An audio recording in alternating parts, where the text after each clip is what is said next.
नमस्कार, मी विजय एकनाथ आंबरे, मुक्काम पोस्ट गणोरे, तालुका अकोले, जिल्हा अहिल्यानगर. माझ्या मुलीचा विवाह टाहाकारी येथील मयूर हौशीराम एखंडे यांच्याबरोबर 20/5/2022 रोजी झाला होता. लग्नानंतर थोड्या दिवसात त्यांच्या कुरबुरी सुरू झाल्या. माझ्या मुलीची छळवणूक सुरू झाली. त्यातच तिला थोड्या दिवस गेले. त्यानंतर त्यांनी माझ्या मुलीचे छळ चालू केला. या संदर्भात आम्ही बऱ्याच वेळा त्यांची समजूतही काढली, परंतु ते काही ऐकेनात. थोड्या दिवसात त्यांनी माझ्या मुलीचे गर्भवती असल्याची नोंदही टाहाकारी येथील प्राथमिक आरोग्य केंद्रामध्ये केली. त्यानंतर तिथेच तिचा ओटी भरण्याचा कार्यक्रमही केला. त्या दिवशी दुपारी तिला कोणत्या तरी गोळ्या चालू करून डॉक्टरच्या सांगण्यावरून गोळ्या चालू करून तिचा गर्भपात करण्यासाठी गोळ्या दिल्या. त्यानंतर तिचे पोट दुखू लागल्यानंतर तिने आम्हाला फोन केला. आम्ही त्यांना विनंती केली की तुम्ही दवाखान्यात न्या, नाही तर मी नेतो. त्यानंतर त्यांनी तिला डॉक्टर एखंडेकडे घेऊन गेले व त्यांची चिठ्ठी घेऊन सोनोग्राफीसाठी अकोले येथे चौधरी यांच्या सोनोग्राफी सेंटरमध्ये गेले. त्यानंतर 14 तारखेला रात्री 10 वाजता कोणत्या तरी गोळ्या देऊन पुन्हा त्यानंतर 2 तासाने गर्भपात झाला. त्यानंतर दुसऱ्या दिवशी मी ज्यावेळेस अकोल्याला गेलो त्यावेळेस मला या घटनेची माहिती विचारण्यासाठी मी तिच्या नंदेच्या फोनवर फोन केला. त्यावेळेस मुलीने रडत सांगितले की असे झाले आहे. त्यानंतर मी अकोल्यावरून तसाच टाहाकारीकडे रवाना झालो. रवाना होत असताना नागवाडी येथे तिची सासू, नवरा आणि ती शमशेरपूर येथील दवाखान्यात चालले होते. दवाखान्यात गेल्यानंतर पूर्ण चौकशी केली असता असे समजले की माझ्या मुलीचा गर्भपात झालेला असून जे काही कृत्य झाले आहे त्याला संबंधित डॉक्टर जबाबदार असल्याचे मला जाणवून आले. त्यानंतर आम्ही बाहेर आलो. बाहेर आल्यानंतर त्यांनी कुरबुर करण्यास सुरुवात केली. कुरबुर करता त्यांनी ती काम करत नाही, ती तंबाखू खात्या अशा वगैरे तक्रारी करण्यास सुरुवात केली. गर्भपात का केला म्हणून मी विचारणा केली असता त्यांनी मला तुमची मुलगी काम करत नाही, तंबाखू खाते अशा संदर्भात उलटसुलट चर्चा करायला लागले. त्यानंतर माझी मुलगी मला इथे थांबायचे, मी काम करत नाही, मग मी इथे थांबणार नाही, मी तुमच्या बरोबर निघून येते असे बोलली. ती माझ्या बरोबर यायला तयार झाल्यानंतर त्यांनी तिला ओढत काढत नेऊन ते माझ्या बरोबर येऊ दिले नाही व तिला त्यांच्या घरी घेऊन गेले. त्यानंतर मी घरी आलो.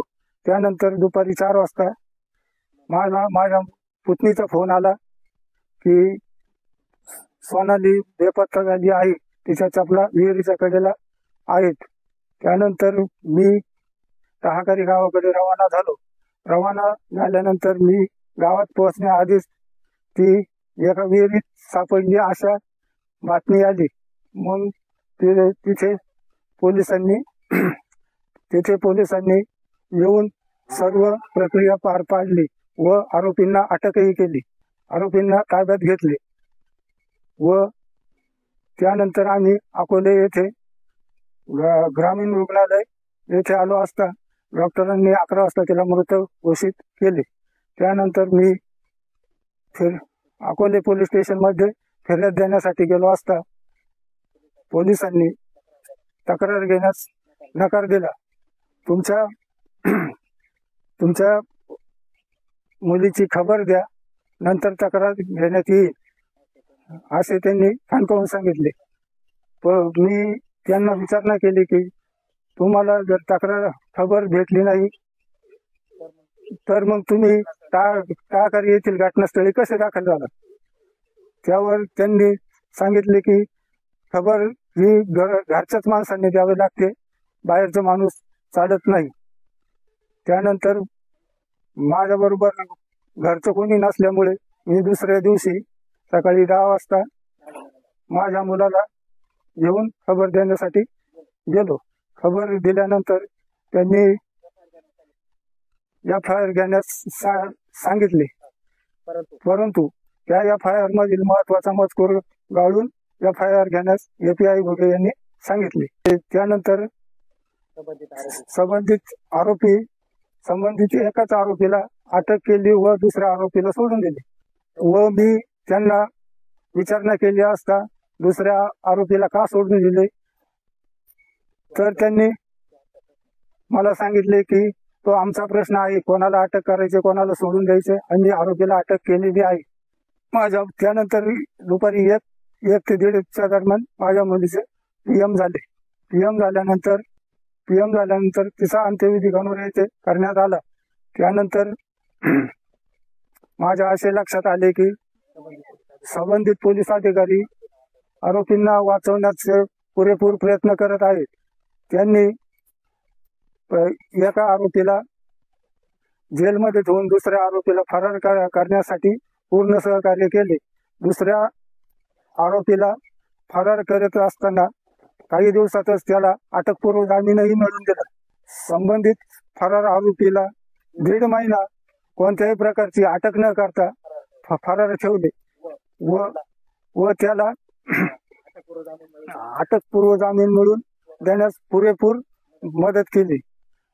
त्यानंतर मी API घुगे व यांच्या विरोधात पोलीस प्राधिकरण, SP साहेब तसेच उपविभागीय अधिकारी यांच्याकडे तक्रारी अर्ज दाखल केले.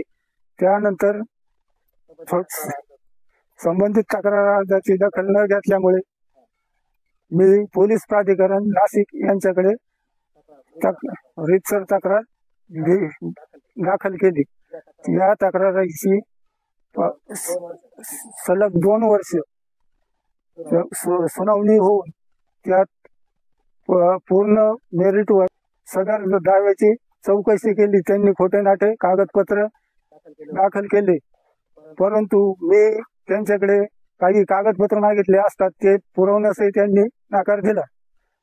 तरी सुद्धा मी नाशिक येथील ॲडव्होकेट पवन भगत यांच्याशी संपर्क साधून त्यांची मदत घेऊन तसेच पत्रकार राजेंद्र आमरे यांची मदत घेऊन पोलीस प्राधिकरणात पोलिसांना सळोकी पळू करून सोडले. त्यानंतर दिनांक 27/7/2025 रोजी सदर दाव्याचा निकाल लागून त्यामध्ये API घुगे यांना दोषी धरण्यात आले व त्यांच्या विरुद्ध विभागीय चौकशी करण्यात यावी असा आदेश करण्यात आला. त्यानंतर त्यासाठी मी विभागीय पोलीस अधिकारी यांना विनंती करू इच्छितो की या संदर्भात तात्काळ विभागीय चौकशी होऊन API घुगे यांना तात्काळ निलंबित करण्यात येऊन त्यांना कर्तव्यमुक्त करण्यात यावे.